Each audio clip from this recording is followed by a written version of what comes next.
¿Alguna vez has sentido que algo era demasiado bueno para ser cierto? Que el destino te estaba tendiendo una trampa disfrazada de oportunidad y tú, sin saberlo, caminabas directo hacia ella. Eso fue exactamente lo que me pasó a mí. Mi nombre es Alejandro y esta historia empezó una tarde calurosa en Monterrey cuando encontré un anuncio pegado en una farola de la colonia Independencia. Se buscan asistentes para eventos privados, pago en efectivo, sin requisitos. El número estaba escrito a mano como si no quisieran dejar mucho rastro. Desesperado por dinero y sin opciones reales, llamé. Al otro lado de la línea, una voz masculina, ronca y sin emoción, me dio una dirección y una hora. No hizo preguntas, solo me dijo, no llegues tarde. Esa noche, después de dudarlo más de una vez, me presenté en un edificio descascarado, perdido entre callejones sucios. La entrada estaba casi escondida y el portón de hierro chirrió cuando lo empujé. Adentro, un pasillo largo y oscuro me recibió con un olor a humedad que me hizo estremecer. Un hombre vestido de negro, con una gorra que le cubría los ojos, me esperaba al final. No se presentó, solo extendió una hoja para que firmara y un sobre grueso que contenía más dinero del que había visto en meses. Si trabajas bien habrá más, murmuró. Su voz no sonaba amable, sonaba como una advertencia. Me explicaron que el trabajo consistía en mover cajas, instalar estructuras y, lo más importante, no hacer preguntas.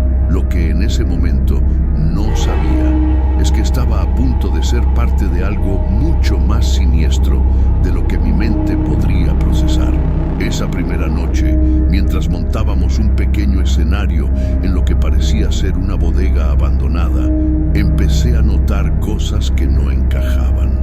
Las cajas que descargábamos eran extrañamente pesadas para su tamaño, reforzadas con cadenas oxidadas y sellos que parecían símbolos antiguos. Nadie hablaba, nadie reía. Todo se hacía en un silencio espeso que pesaba en el ambiente.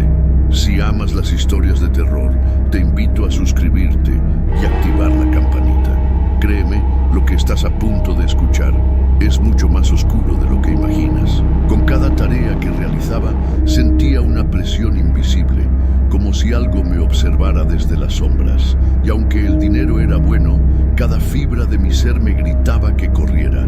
Pero no lo hice, y esa fue la primera de muchas malas decisiones. Al terminar mi primer turno, el hombre de la gorra simplemente me indicó con un gesto que regresara al día siguiente. Mismo lugar, misma hora. No hubo contrato formal, ni uniforme, ni instrucciones detalladas. Todo era tan improvisado y a la vez tan calculadamente opaco. Durante los días siguientes, comencé a entender que no trabajaba para una empresa normal. No había oficinas, ni reuniones, ni supervisores visibles. La operación se movía como una red de sombras, utilizando diferentes lugares abandonados alrededor de Monterrey. Fábricas desiertas en Escobedo, casas tapiadas en Apodaca, almacenes olvidados en Guadalupe. Cada vez que llegábamos a un nuevo sitio, nos esperaban ya los materiales. Cajas selladas, tablones, herramientas viejas. No había un jefe como tal. Las instrucciones venían a través de notas escritas o mensajes crípticos enviados por un número anónimo. A los otros trabajadores apenas los conocía. Nadie usaba su nombre real. Se dirigían entre sí con números: 5, 12, 17. Yo era 22. Un detalle que al principio me pareció extraño y que luego entendería como un mecanismo de protección, o tal vez de control. El primer mes fue una sucesión de eventos peculiares. Armábamos escenarios en medio de terrenos baldíos, decorábamos interiores con velas negras, figuras geométricas dibujadas en el piso y espejos antiguos colocados estratégicamente. Supuestamente, todo era parte de eventos artísticos privados. Eso era lo que repetían, como si intentaran convencerme tanto a mí como a ellos mismos. Sin embargo, había detalles que no podían ignorarse. Cada evento se realizaba en la más absoluta oscuridad, apenas iluminados por unas pocas antorchas. Los participantes llegaban encapuchados, en vehículos sin placas. Nadie hablaba fuerte, solo susurros, y siempre, después de cada noche de trabajo, sentía un agotamiento mucho más profundo que el físico, como si algo invisible se adhiriera a mi cuerpo y me drenara lentamente. Un día, en uno de esos almacenes, mientras ayudaba a colocar unas columnas falsas, me crucé con uno de los trabajadores más viejos, un hombre de rostro curtido al que llamaban 14. Apenas me miró y me susurró: no preguntes, nunca preguntes. Su tono era tan seco, tan cargado de miedo, que por primera vez sentí un escalofrío real recorrerme. Lo peor era que, a pesar de todo, cada vez que cobraba, el sobre era más grueso. El dinero parecía multiplicarse a medida que los eventos se volvían más raros, más inquietantes. Era como si me estuvieran comprando poco a poco, anestesiando mi instinto de supervivencia con billetes manchados de algo que aún no lograba comprender. Pero lo peor aún estaba por venir, y en ese punto ya era demasiado tarde para simplemente marcharme. Conforme pasaban las semanas, lo que al principio eran meras sospechas empezaron a tomar forma sólida. Los detalles que antes ignoraba, por necesidad o por miedo, comenzaron a perseguirme incluso fuera de los trabajos. Recuerdo en particular una noche en una antigua finca a las afueras de Linares. Era una estructura vieja, olvidada, donde las paredes estaban cubiertas de grietas y moho. El lugar olía a tierra mojada, a encierro, como si el aire mismo llevara siglos atrapado. Esa vez me asignaron trasladar varias cajas pequeñas, no mayores que un microondas, pero eran increíblemente pesadas, y cada una estaba sellada con gruesas cadenas oxidadas. Más extraño aún, las cajas vibraban ligeramente cuando las sostenía, como si algo dentro intentara moverse. Sentí por primera vez que cargaba con algo vivo, o algo que deseaba ser liberado. Intenté convencerme de que eran solo sensaciones provocadas por mi cansancio, pero entonces vi los símbolos. Cada caja estaba marcada con signos que no reconocía: espirales invertidas, ojos con 3 pupilas, garras entrelazadas. Al tocarlas, juraría que esos grabados emitían un leve calor, como si las cajas respiraran. Al preguntar discretamente a uno de los otros trabajadores, solo recibí una mirada de terror y una advertencia seca: si quieres seguir cobrando, no veas, no escuches. Pero era imposible no ver, no escuchar. Cada evento parecía arrastrar algo más pesado en el aire. Un susurro constante, casi imperceptible, como si decenas de voces murmurasen justo fuera del alcance de la comprensión. En una ocasión, mientras montaba una estructura de madera para una especie de altar improvisado, me detuve al escuchar un llanto sordo proveniente de una de las cajas apiladas, un sonido gutural, cargado de desesperación. No era posible, no debía ser real. Mi corazón latía con fuerza y por un instante pensé en dejar todo y correr.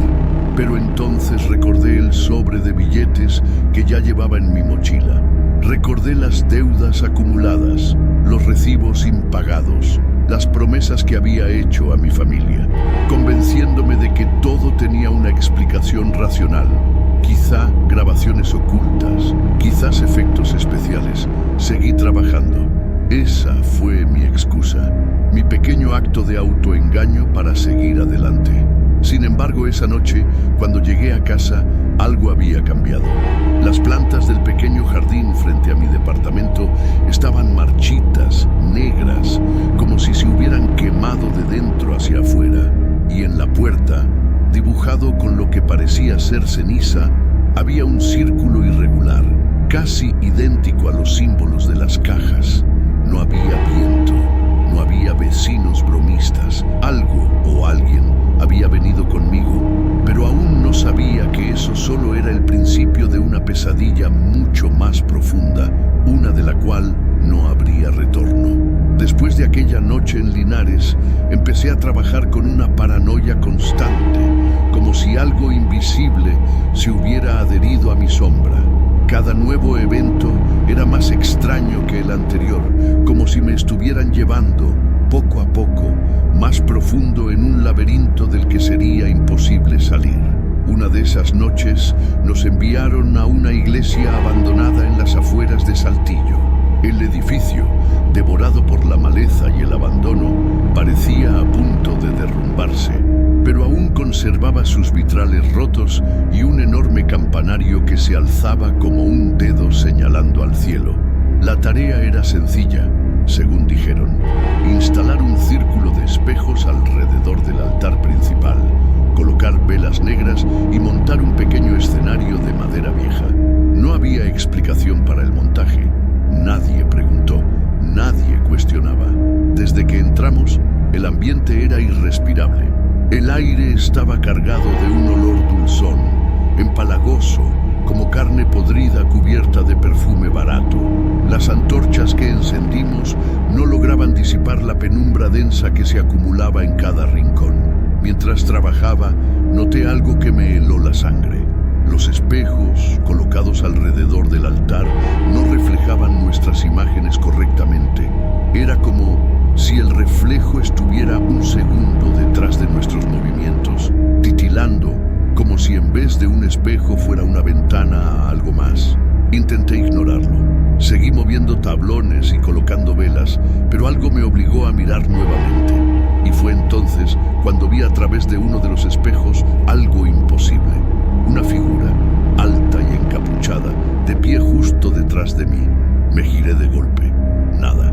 Solo los compañeros trabajando, ajenos a todo. Pero en el reflejo seguía ahí. A partir de ese momento, empecé a escuchar susurros, no provenientes de mis compañeros, no provenientes de la noche. Eran voces que emergían de los rincones más oscuros de la iglesia, voces que susurraban mi nombre real, no el número con el que me identificaban en el trabajo. Alejandro, Alejandro. Cada vez que intentaba concentrarme, los susurros se volvían más fuertes, hasta que sentí que el suelo bajo mis pies vibraba ligeramente, como si algo debajo de la tierra estuviera intentando salir. Uno de los espejos cayó solo, sin que nadie lo tocara. Se estrelló contra el piso, rompiéndose en cientos de fragmentos filosos. Nadie dijo nada, nadie pareció notarlo, como si estuvieran atrapados en otro nivel de la realidad, uno que no debía ser perturbado. Esa noche supe que había cruzado un umbral invisible, que ya no era un simple trabajador, que algo me había visto y que no me dejaría en paz. Y créeme, si piensas que esto fue aterrador, lo que sucedió después fue mucho, mucho peor. Antes de seguir, si estás disfrutando esta historia y te apasionan los relatos de terror, te invito a tocar el icono de la lámpara amarilla y quedarte con nosotros para que juntos resolvamos grandes misterios perturbadores. Créeme, lo que viene a continuación no es algo que quieras enfrentar solo. Después de la noche en la iglesia abandonada, mi mente ya no encontraba descanso. Empezaba a escuchar murmullos incluso durante el día, en lugares donde sabía que estaba completamente solo. Sentía miradas a mis espaldas, roces fríos en la nuca, como si algo me estuviera siguiendo de manera constante. Un par de noches después, nos mandaron a preparar un evento en una vieja casona a orillas del río Santa Catarina. Era una construcción desmoronada, oculta tras una reja oxidada y árboles retorcidos que parecían susurrar entre sí cuando el viento soplaba. La tarea era similar a las anteriores: montar estructuras, acomodar cajas, preparar velas. Pero esa noche, el ambiente era especialmente pesado. Cada paso que daba dentro de aquella casa resonaba como un eco profundo, como si las paredes mismas estuvieran vivas. En un momento, sentí la necesidad urgente de lavarme las manos. Las tenía cubiertas de polvo viejo y un olor extraño impregnaba mi piel. Encontré un pequeño baño al final de un pasillo oscuro. La bombilla parpadeaba débilmente, lanzando destellos intermitentes que hacían que las sombras parecieran moverse solas. Abrí el grifo y el agua salió marrón al principio, como si arrastrara siglos de olvido. Mientras frotaba mis manos, levanté la vista hacia el espejo y ahí estaba, un mensaje, escrito con trazos temblorosos en el vidrio empañado por la humedad. Te están usando. Corre mientras puedas. Mi cuerpo entero se tensó. El aire pareció hacerse más denso. Sentí que algo invisible me presionaba los hombros, como si no quisiera que me moviera. Parpadeé, intentando racionalizar lo que veía, y cuando volví a mirar, el mensaje había desaparecido. Solo quedaba mi propio reflejo, pálido y tembloroso, mirándome con ojos que ya no reconocía como míos. Salí del baño como si me persiguieran demonios y traté de actuar con normalidad, aunque sentía que cada ladrillo de esa casa estaba susurrando secretos que yo no debía escuchar. Quise abandonar todo, irme, desaparecer, pero algo, quizás la misma fuerza que me había llevado hasta allí, me mantuvo atado. Un impulso más fuerte que el miedo, una curiosidad enfermiza que me empujaba a seguir, a querer entender qué era realmente aquello que estaba ayudando a construir. Esa noche, al regresar a casa, encontré marcas de manos sucias en la puerta de mi departamento. No eran de un humano, eran demasiado grandes y tenían solo 4 dedos. Y aunque intenté convencerme de que todo tenía una explicación lógica, en el fondo, sabía que ya era demasiado tarde para escapar. Después del mensaje en el espejo y de las marcas extrañas en mi puerta, cada día se volvió una prueba contra mi propio miedo. Pensé en renunciar. Incluso escribí un mensaje para el número anónimo que nos enviaba las instrucciones. Pero no lo envié. Algo dentro de mí, orgullo, necesidad o simple necedad, me empujó a seguir. Una semana después, recibí una convocatoria distinta. Evento especial, solo personal de confianza, no mirar el contenido de la caja principal. La advertencia me puso nervioso, pero también despertó una curiosidad venenosa. El lugar era un almacén abandonado en San Nicolás de los Garza. Llegamos al atardecer, cuando el sol apenas era un recuerdo naranja en el horizonte. Todo estaba más organizado que de costumbre. Marcas precisas en el suelo, círculos de sal, velas negras formando figuras que no podía entender. La caja principal era enorme, mucho más grande que cualquier otra que hubiéramos trasladado antes. Tenía grabados aún más complejos y cadenas gruesas de hierro negro la mantenían sellada. Nos advirtieron: no se acerquen, no la toquen, no la miren de cerca. Mientras montábamos los alrededores, no podía evitar lanzar miradas furtivas a esa caja. Sentía que algo dentro latía, como un corazón enfermo. Un zumbido apenas audible emanaba de ella, acompañado por un olor nauseabundo a sangre vieja y tierra húmeda. En un descuido, mientras colocaba unas telas negras para cubrir parte del escenario, me vi a escasos centímetros de la caja. Algo, una vibración, un susurro, o quizás solo pura estupidez, me obligó a mirar a través de una pequeña grieta en la madera. Lo que vi dentro me arrancó un grito que, por suerte, nadie escuchó. Allí, en la penumbra, se retorcía una figura imposible de describir. Parecía humana, pero no lo era. Su piel era grisácea, cubierta de heridas abiertas que no sangraban. Sus ojos, enormes y vacíos, se clavaron en los míos a través de la rendija, como si pudieran verme directamente, como si me reconocieran. Y su boca, deformada en una sonrisa antinatural, comenzó a murmurar algo en un idioma gutural que no era de este mundo. Me aparté de golpe, tropezando y cayendo al suelo. Nadie vino a ayudarme. Nadie pareció notar mi terror. Era como si ya esperaran que eso pasara. El resto de la noche trabajé como un autómata, sin atrevimiento siquiera de levantar la cabeza. Sabía que había cruzado una línea invisible, que ahora esa cosa sabía quién era yo. Y en el fondo sentía que había cometido el peor error de mi vida. Lo que no sabía era que abrir esa grieta, mirar dentro de la oscuridad, había marcado mi destino de una forma que nunca podría revertirse. Después de aquella noche en el almacén de San Nicolás, sabía que no había vuelta atrás. Podía haber huido, podía haber desaparecido, pero por alguna razón enfermiza, seguí regresando. Quizá ya no era yo quien decidía. La siguiente convocatoria llegó con un mensaje distinto. Prepara todo para el despertar. No observes el centro bajo ninguna circunstancia. El tono era distinto, más urgente, más final. El lugar elegido fue una cueva a las afueras de Villa de Santiago, cerca de la presa La Boca. Para llegar allí, tuvimos que caminar durante horas, a través de senderos serpenteantes, guiados solo por faroles viejos y el sonido de tambores lejanos que parecían provenir del interior de la tierra.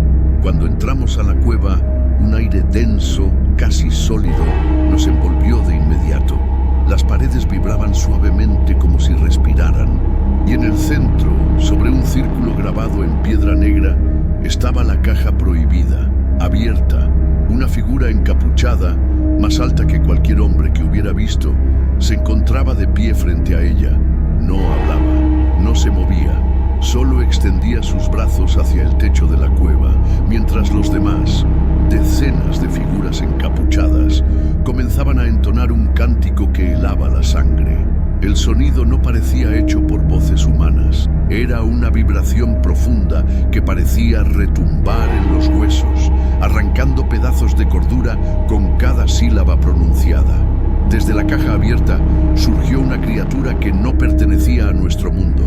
Una masa de carne retorcida, con extremidades que cambiaban de forma a cada segundo, con ojos distribuidos al azar por todo su cuerpo, observando todo, devorando todo con su mirada.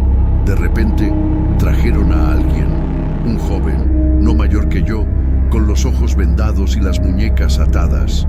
Lo colocaron en el centro del círculo. Mi instinto me gritaba que interviniera, que hiciera algo, cualquier cosa, pero mi cuerpo no se movía. Era como si una fuerza invisible me hubiera encadenado al suelo, obligándome a ser testigo de lo que estaba a punto de ocurrir. La criatura avanzó lentamente hacia el muchacho y con un movimiento grotesco lo envolvió en sus extremidades cambiantes. El canto se intensificó. El aire se volvió irrespirable. La cueva misma parecía retorcerse de dolor. Y entonces sucedió algo que nunca olvidaré. La criatura absorbió al joven como si lo bebiera y luego, por un breve instante, tomó su forma. Su rostro apareció en medio de esa masa deforme, gritando en un silencio atroz. Esa imagen se quedó grabada en mi mente. Sabía que aquello que presenciaba no era una simple ceremonia, era una invocación, una apertura, algo. Desde el otro lado había encontrado un canal para entrar en nuestro mundo. Y nosotros solo habíamos sido las herramientas. Después de presenciar el ritual en la cueva, sentí que algo dentro de mí se había quebrado para siempre. No podía quedarme allí ni un segundo más. Debía salir, debía correr. Busqué con la mirada la entrada de la cueva, pero lo que antes era un simple pasaje de rocas, ahora parecía haberse retorcido en una espiral infinita. El suelo temblaba ligeramente bajo mis pies, y la vibración del canto, ese canto maldito, aún resonaba en mis costillas, en mi cabeza, en mi sangre. Reuniendo todo el valor que me quedaba, comencé a avanzar, empujando a quien se interpusiera en mi camino. Algunos de los encapuchados intentaron detenerme, sus rostros ocultos, pero sus manos frías y huesudas, agarrándome de los brazos, de la ropa, susurrando frases en un idioma imposible de entender. Logré zafarme, corriendo a ciegas entre la oscuridad. Cada paso parecía llevarme más lejos de la salida, no más cerca. Los pasillos se multiplicaban, las paredes se cerraban, como si la cueva estuviera viva y no quisiera dejarme ir. En un momento, las antorchas comenzaron a apagarse una por una detrás de mí, sumiendo el túnel en una oscuridad total. Y en esa oscuridad comencé empezaron a surgir figuras. Sombras alargadas, con ojos brillantes, arrastrándose por el suelo, por las paredes, acercándose cada vez más. Podía escuchar sus respiraciones húmedas. Podía sentir sus dedos invisibles rozándome la piel, dejando una estela helada donde tocaban. Corrí hasta que mis pulmones ardieron. Corrí hasta que mis piernas amenazaron con fallarme. Y justo cuando creía que no podría más, vi una luz débil parpadeando en la distancia. Era una puerta semiabierta al final de un corredor angosto. Sin pensar, me lancé hacia ella. Pero antes de alcanzarla, una sombra enorme cayó sobre mí, aplastándome contra el suelo. Sentí manos, docenas de manos, sujetándome, garras frías rasgando mi ropa, intentando arrastrarme de nuevo hacia el interior de la cueva. Grité con toda la fuerza de mi alma. Y en ese momento, cuando ya creía que estaba perdido, una figura surgió de la luz. Era una anciana, vestida completamente de blanco, con un rosario colgando de sus manos arrugadas. Su rostro estaba oculto bajo un velo traslúcido, pero su presencia irradiaba una fuerza cálida y abrumadora. Alzó su mano y las sombras que me sujetaban se retiraron chillando, como si fueran quemadas por su mera existencia. La anciana me hizo una seña, indicándome la puerta. Sin dudarlo, corrí hacia ella. Cuando crucé el umbral, sentí que el aire cambiaba, que el peso opresivo desaparecía, aunque solo por un instante. Porque incluso al escapar, supe en el fondo que algo había cruzado conmigo. Algo invisible, algo que jamás me dejaría en paz. Después de atravesar aquella puerta y dejar la cueva atrás, pensé que había escapado, que de algún modo había burlado a aquello que buscaba atraparme. Pero estaba equivocado. Llegué tambaleándome a mi pequeño departamento en Guadalupe, cubierto de polvo, con las manos temblorosas y el alma destrozada. Me encerré. Apagué todas las luces. Me acurruqué en un rincón, esperando que todo fuera solo una pesadilla, que al despertar nada de eso habría sucedido. Pero no desperté de nada. La pesadilla apenas estaba comenzando. Al amanecer, fui al baño a lavarme el rostro, intentando recomponerme. Fue entonces cuando lo vi frente al espejo. Descubrí líneas oscuras recorriendo mi piel. Cicatrices finas, profundas, que formaban los mismos símbolos que había visto en las cajas selladas. Espirales invertidos, ojos múltiples, garras retorcidas. No era pintura, no era suciedad, estaban grabadas en mi carne, como si hubieran estado allí desde siempre, esperando salir. Al tocarlas, sentí una punzada de dolor agudo, como si las marcas fueran heridas frescas aún latiendo bajo la superficie. El terror me paralizó. Corrí a la sala, buscando mi celular para llamar a alguien, a cualquiera, pero la pantalla solo mostraba interferencia. Líneas distorsionadas, sombras moviéndose como si algo al otro lado intentara comunicarse. Esa noche el tormento escaló. Mientras intentaba dormir, comencé a escuchar un golpeteo suave en la ventana, a pesar de vivir en un tercer piso. Un golpeteo rítmico, paciente, que parecía no tener prisa. Cuando finalmente reuní el valor para asomarme, no vi nada afuera. Nada, salvo una sombra pegada al cristal, delgada y temblorosa, como el reflejo de alguien que ya no pertenecía a este mundo. Retrocedí, tropezando con el sofá, sintiendo el corazón latir con fuerza descontrolada en mi pecho. Las marcas en mi piel ardieron como fuego. Y en ese ardor, una voz emergió, susurrándome al oído en una lengua que no comprendía, pero cuyo significado entendí de forma instintiva. Tú nos abriste la puerta, tú eres el canal. Me di cuenta de que no importaba cuánto corriera, no importaba si dejaba la ciudad, cambiaba de nombre o intentaba olvidarlo todo. Ya no era simplemente Alejandro, era un marcador, una señal viva de que algo del otro lado había cruzado y me había reclamado como suyo. Y aunque intentara ignorarlo, aunque intentara vivir como antes, las señales estaban en todas partes, en los espejos empañados, en los reflejos distorsionados, en los susurros que se colaban incluso en mis sueños. Algo me perseguía, algo esperaba, y en el fondo sabía que el verdadero horror aún no había comenzado. Han pasado semanas desde aquella noche en la cueva, pero para mí el tiempo se siente detenido, atrapado en una espiral infinita de paranoia y miedo. Intenté reconstruir mi vida, cambié de teléfono, de dirección, incluso de empleo. Me mudé a un pequeño pueblo cerca de Montemorelos, pensando que en un lugar tranquilo, lejos del bullicio de Monterrey, podría encontrar algo de paz, pero la paz era una ilusión. Las primeras noches fueron tranquilas. Incluso llegué a pensar que todo había sido producto de mi imaginación trastornada, hasta que empezaron las señales. Primero, pequeños detalles. Puertas que encontraba entreabiertas cuando recordaba haberlas cerrado con llave. Luces que parpadeaban justo cuando me quedaba solo en casa.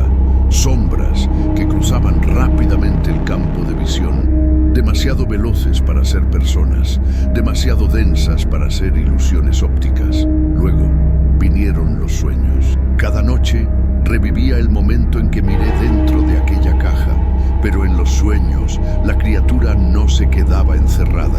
Saltaba hacia mí, me envolvía, susurrándome en ese idioma gutural que ya comenzaba a comprender de manera visceral. Abre el paso, abre el paso. Me despertaba sudando con las marcas en mi piel ardiendo como brasas recién encendidas. Y entonces supe que nunca había escapado realmente, que la puerta que ayudé a abrir nunca se cerró, que ahora era parte de algo más grande, más antiguo y más hambriento de lo que mi mente humana podría comprender. A veces, cuando camino por las calles polvorientas del pueblo, siento miradas que me perforan la espalda. Veo rostros familiares entre la multitud, pero cuando me acerco, sus ojos no tienen vida, solo un vacío negro como pozos sin fondo. Me siguen, me vigilan, me esperan. He dejado de luchar contra ello. ¿De qué serviría? Es como intentar escapar de tu propia sombra. Ahora sé que algunos de nosotros estamos marcados desde el primer momento en que aceptamos ciertas oportunidades. Que hay trabajos que no son trabajos, son trampas. Convocatorias para convertirte en peones de fuerzas que no deberían existir en nuestro mundo. Y cada vez que veo a alguien pegando anuncios de empleos fáciles, bien pagados, sin preguntas, siento una punzada de terror profundo, porque sé que alguien más caerá, alguien más será usado, alguien más abrirá otra puerta. Y la pregunta, la que me atormenta en cada noche de insomnio, también te la hago a ti. ¿Aceptarías un trabajo perfecto, sabiendo que podrías no regresar jamás? ¿O serías lo suficientemente sabio como para desconfiar de lo que parece demasiado bueno para ser real? Piensa bien tu respuesta, porque a veces la curiosidad mata más que el miedo.